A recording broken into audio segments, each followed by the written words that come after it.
శ్రీమాత్రే నమ. జయ గురు దత్తాత్రేయ నమ.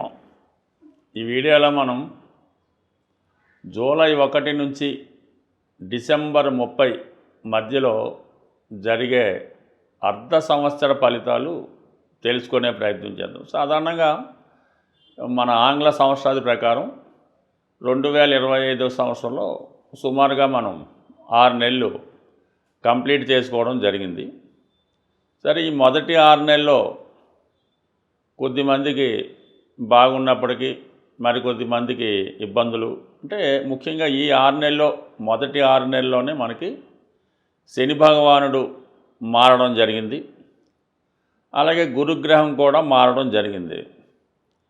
అలాగే రాహు కేతువు కూడా ఈ మొదటి 6 నెలల్లో మారడం వల్ల కొంతమందికి అనుకూలంగాను మరికొంతమందికి ప్రతికూలంగాను రావడం జరిగింది. అయితే ఈ ద్వితీయార్థంలో అంటే సెకండ్ హాఫ్ జూలై నుంచి డిసెంబర్ మధ్యలో మేజర్ గ్రహాలైనటువంటి శని, గురువు, రాహువు, కేతువు పెద్దగా వీటి మీద మార్పులే ఉండే అవకాశం లేదు. యాజిటీజ్గా ఈ గ్రహాలన్నీ కూడా అదే పొజిషన్లో డిసెంబర్ 31 వరకు ఉండడం జరుగుతూ ఉంటుంది. అయితే ముఖ్యమైనటువంటి గ్రహాలు శని భగవానుడు, గురుగ్రహం వక్రగమనం పొందడం జరుగుతుంది. మరి ఈ రెండవ 6 నెలల్లో నవంబరు 12వ తారీఖు నుంచి గురుగ్రహం వక్రగమనం పొందడం జరుగుతుంది. ఎప్పటిదాకా? మార్చి 11 వరకు కూడా ఈ గురుగ్రహం అంటే మనకి ఈ అర్ధ సంవత్సరంలో ఈ నవంబర్ 12 నుంచి సుమారు ఒక 50 రోజులు గురువు వక్రించే ఉంటాడు. దాని తర్వాత కూడా కొన్నాళ్ళు వక్రగమనం, అది నెక్స్ట్ వీడియోలో తెలుసుకుందాం. అలాగే అక్టోబరు 13వ తారీఖు నుంచి శనిగ్రహం వక్రగమనం పొందడం జరుగుతుంది. జనవరి 20 వరకు అంటే ఇంచుమించుగా ఈ అక్టోబర్ 13, నవంబరు, డిసెంబర్ మొత్తం శనిగ్రహం మనకి మీనరాశి అందే వక్రగమనం పొందడం జరుగుతుంది. అంటే ఈ వక్రగమనం పొందడం వల్ల కొంతమందికి అనుకూలంగాను మరికొంతమందికి ప్రతికూలంగాను మారడం జరుగుతుంటుంది. అంటే వక్రించిన గ్రహం ఏం చేస్తుందంటే తను ఉన్న స్థానం నుంచి 12వ స్థానాన్ని కూడా వీక్షించడం, అంటే అక్కడ ఫలితం కూడా ఇవ్వడం జరుగుతుంది. ఆ విధంగానే దృష్టి కూడా మరి ఈ 3 భావాల మీద అంటే శనికి ఉన్నటువంటి 3, 10 భావాలతో పాటు 7వ భావం యొక్క దృష్టి కూడా మారడం జరుగుతూ ఉంటుంది. అంటే డబల్ యాక్టింగ్ చేయడం జరుగుతూ ఉంటుంది. అలాగే గురుగ్రహం కూడా మనకి నవంబర్ 12 నుంచి వక్రగమనం పొందడం వల్ల ఇంచుమించుగా మళ్ళా బ్యాక్ వచ్చి ఫలితం ఇచ్చినట్టు కనబడుతుంటుంది. అయితే ఈ వక్రించిన గ్రహాలు ప్రధానంగా ఏం చేస్తాయంటే మనం ఒక మొదటి 6 నెలలు చేసిన ప్రయత్నాల్లో ఏమైనా విఫలమై ఉంటే ఈ గురువు వక్రించినప్పుడు మళ్ళీ ఇంకొకసారి ప్రయత్నం చేయమని ఆ గురుగ్రహం మనకి చెప్తూ ఉంటుంది. మనం ఏదో వివాహం కొరకో, ఉద్యోగం కొరకో, ఏదైనా ధనం కొరకో, సంతానం కొరకో ప్రయత్నం చేసి ఉంటాం. ఈ సమయంలో అంటే మంచుమించు జనవరి నుంచి అనుకొని మనకి నవంబర్ 11 వరకు ఏ ప్రయత్నం చేసినా విఫలమైంది. కాబట్టి గురువు వక్రించిన తర్వాత ఏంటంటే మళ్ళీ ఇంకొకసారి మనం ప్రయత్నం చేస్తే ఆ ప్రయత్నం నెరవేరే అవకాశం ఉంది. అంటే సాధారణంగా ఎవరి జన్మజాతకంలో గురువు వక్రగమనంలో ఉంటాడో వాళ్ళకి పనులన్నీ కూడా గురువు వక్రించి ఉన్నప్పుడు మాత్రమే జరుగుతుంటాయి. అంటే గోచార రీత్యా గురువు వక్రించి మీ జన్మజాతకంలో గురువు వక్రించి ఉంటే కంపల్సరిగా ఈ గురువు వక్రించినప్పుడు మీరు ఏ పంతాలు పెట్టినా అవ్వడం జరుగుతూ ఉంటుంది. కాని వారు కూడా ఇంకొకసారి ప్రయత్నం చేస్తే ఫలితం దక్కుతుంది. అప్పటికి కూడా అవ్వకపోతే దాన్ని కంప్లీట్గా వదిలివేయచ్చు. శని భగవానుడు కూడా మనకి అక్టోబర్ 13 నుంచి వక్రగమనం పొందడం జరుగుతుంది.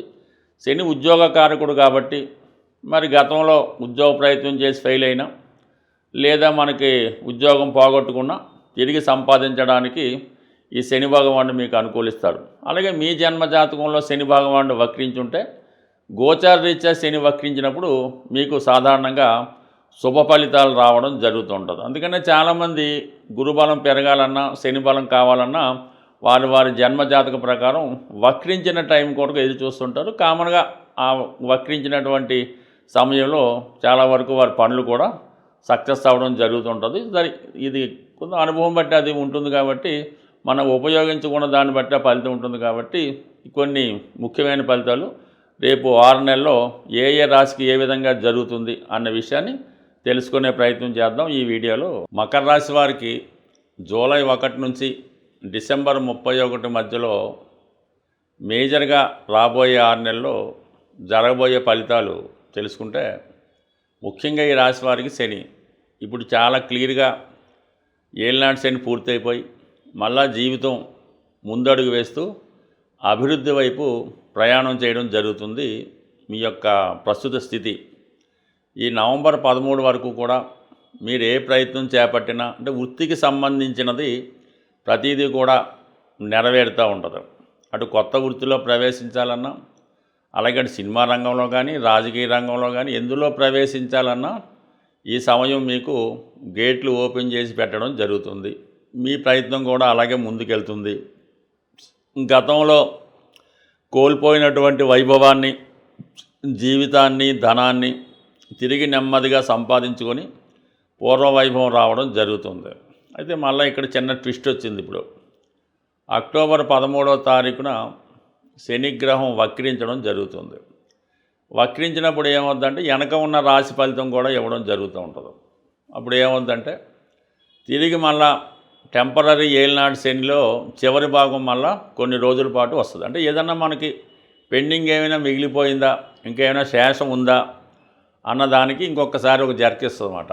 అంటే మనం ఏదన్నా గతంలో ఈ బాధ్యత మనకు అయిపోయింది, ఈ బాధ్యత పూర్తిగా తీర్చేసాం అనుకుంటే మళ్ళా ఏదంటే కొన్ని ఇన్స్టాల్మెంట్ ఉండిపోయాయి, మా వాడు తప్పు చెప్పాడని మళ్ళీ మొదటికి రావడం జరుగుతుంటుంది. ఏదో ఒక పెళ్ళో ఏదో శుభకార్యం చేసాం, వాళ్ళ అమ్మాయిని అత్తవారింటికి పంపేసాం, మళ్ళీ ఏదో ఒక కొర్రీ వచ్చి ఏదో అది ఇవ్వాలి ఇది ఇవ్వాలని మళ్ళా బాధ్యత పెట్టడం కూడా జరుగుతూ ఉంటుంది. సో ఈ విధంగా అయిపోయింది అనుకున్నటువంటి బాధ్యత తిరిగి మొదలవుతుంది. కొన్ని అనుకోని వ్యక్తులు మళ్ళీ మీ కుటుంబంలో ప్రవేశించడం జరుగుతుంది. అంటే ఎవరికో ఇబ్బంది రావడం వల్ల కొన్నాళ్ళ పాటు మీ కుటుంబంలో ఆశ్రయం పొంది మీతో పాటుగా ఉండడానికి, అంటే మీరు అలాగే ఆహ్వానిస్తారు, వారు కొద్ది రోజుల పాటు మీకు కొంత బర్డెన్ అయ్యే అవకాశం ఉన్నది. సో ఇది అన్నీ తప్పవు. జీవితం అన్నాక మకర రాశి వారికి ఏదో ఒక పూర్వజన్మ బంధం వస్తూ ఉంటుంది. సంబంధం లేని వ్యక్తులు చాలామంది మీ జీవితంలో ప్రవేశించి కొన్నాళ్ళు మీ నుంచి ఏదో ఒక స్వీకరించి మళ్ళా వాళ్ళు వెళ్ళిపోవడం జరుగుతూ ఉంటుంది. ఇది ఒక రుణం. అంటే సహజ దశమస్థానం అన్నది సహజ కర్మస్థానం. అందులో మకర రాశి, రాశ్యాధిపతి శని, ఇవన్నీ కూడా కుటుంబ భారం పెరుగుతుంది, వృత్తిలో ఎక్కువ సమస్యలు ఎదుర్కొంటారు. అయితే కొంత టెక్నాలజీ పెరుగుతుంది మీకు. ఎందుకంటే రాహుతో కలిసి శని ప్రయాణించడం వల్ల ఎప్పుడు అక్టోబర్ 13 నుంచి చాలా నైపుణ్యంగా మీ వృత్తి నిర్వహిస్తూ ఉంటారు. కానీ కుటుంబ విషయాల్లో మాత్రం ఫెయిల్ అవుతూ ఉంటారు. రకరకాలుగా మీ కుటుంబం మీద ఒత్తిడి, కుటుంబ సభ్యుల ప్రవర్తన, కుటుంబం స్ప్లిట్ అవ్వడం ఇలాంటివి జరిగే అవకాశం ఉంది. జాగ్రత్తగా ఎదుర్కోవలసింది అన్ని సమస్యలు. ఎందుకంటే మకర రాశి వారికి భగవంతుడు కష్టాలు ఇస్తూ ఆ కష్టాలను ఎదుర్కొనే శక్తి కూడా ఇవ్వడం జరుగుతూ ఉంటుంది. అందుకనే వీళ్ళు ఎన్ని సమస్యలు వచ్చినా ధైర్యంగా పోరాడి నిలబడుతూ ఉంటారు. ఇక గురుగ్రహం కూడా మీకు ఫేవర్గా మారబోతుంది. ప్రస్తుతం 6వ స్థానంలో ఉన్నటువంటి గురువు నవంబర్ 12న వక్రించి 5వ స్థాన ఫలితాలు ఇవ్వడం జరుగుతుంది. అప్పుడు ఏమవుతుంది, ఆటోమేటిక్గా గురువు మీకు రాశి మీద వీక్షిస్తాడు, పూర్వపుణ్యం ఉపయోగపడుతుంది, పిల్లలు అభివృద్ధిలోకి వస్తారు, వారి సహకారం లభిస్తుంది. అలాగే గురువు లగ్నాన్ని చూడటం వల్ల సంస్కరించబడతారు, చాలా వరకు క్రమశిక్షణతో ఉంటారు, చిన్న చిన్న బలహీనతల నుంచి బయటపడతారు. ఇది బాగుంది. పుణ్యక్షేత్రాలు దర్శించడం ఇవన్నీ కూడా మీకు గురువు అనుకూలించడం జరుగుతుంది నవంబర్ 13 నుంచి. అప్పటి వరకు 6వ స్థానంలో ఉండడం, అంటే 2, 6, 10 యాక్టివేట్ చేయడం వల్ల వృత్తిలో చాలా కష్టపడతారు. అంటే ఎప్పుడూ కూడా గురువు వృత్తిలో నెంబర్ 1 చేయలేడు, శని భగవానుడు కూడా నెంబర్ 1 చేయలేడు. ఈ 2 గ్రహాలు కూడా ఎప్పుడు సర్వీస్ ఓరియంటెడ్గానే ఉంటుంటాయి. ఎందుకంటే సహజ దశమస్థానం అనేటువంటి మకరంలో ఈ గురువు నీచ పొందుతూ ఉంటాడు. అందుకని గురువు ఎప్పుడూ ఒకరిని పైకి తీసుకురావడానికే ప్రయత్నం చేస్తూ ఉంటాడు. కాబట్టి ఈ సమయంలో మీకు ఏదో విధంగా హెల్ప్ చేస్తూ ఉంటాడు. గట్టిగాని వ్యక్తిగతంగా మీరు ఇతరులకి లాభిస్తూ ఉంటాయి. ఈ విధంగా ఈ 2 గ్రహాలు మీ మీద ఎక్కువ ప్రభావం చూపడం జరుగుతుంది. ఇంకా మనకి అష్టమంలో కేతువు, ఇది ఆధ్యాత్మిక రంగంలో ఉన్న వాళ్ళకి బాగుంటుంది. ఏదో పాండిత్యం బాగా లోతుగా ఏదైనా ఒక గ్రంథాన్ని బాగా డెప్త్గా పరిశీలించి దాంట్లో ఉన్నటువంటి సారాన్ని తెలుసుకుంటారు. తీరా తెలుసుకున్నాక ఇందులో ఏమీ లేదనే నిర్ణయానికి రావడం జరుగుతుంది.